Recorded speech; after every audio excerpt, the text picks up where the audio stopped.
السلام عليكم ورحمة الله وبركاته. أهلا بكم في فيديو جديد. في هذا الفيديو، بعد إعصار دانيال الذي أودى بحياة الآلاف في ليبيا، هناك تحذيرات من إعصار التنين المتوجه نحو مصر. إليكم التفاصيل.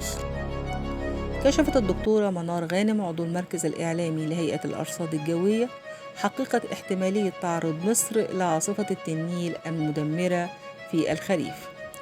وقالت خلال تصريحات تلفزيونية إن الحديث عن عودة عاصفة التنين عار تماما عن الصحة. وأكدت عضو المركز الإعلامي لهيئة الأرصاد الجوية عدم تعرض مصر لأي عواصف جوية خلال الفترة المقبلة، مشيرة إلى أن هناك استقرارا تاما في حالة الطقس، حتى وإن ارتفعت درجات الحرارة فهي بنسب بسيطة.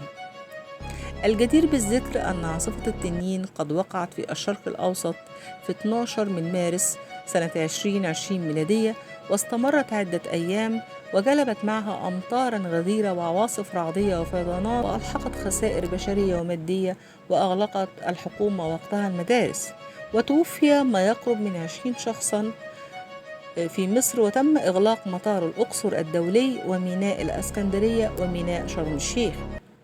وأضافت عضو المركز الإعلامي لهيئة الأرصاد الجوية أن فصل الخريف قد يشهد عدم الاستقرار في الأحوال الجوية، خاصة بسبب ارتفاع درجات الحرارة في البحر المتوسط والبحر الأحمر نتيجة للتغيرات المناخية، مما يجعل حدوث بعض التقلبات الجوية العنيفة متوقعا.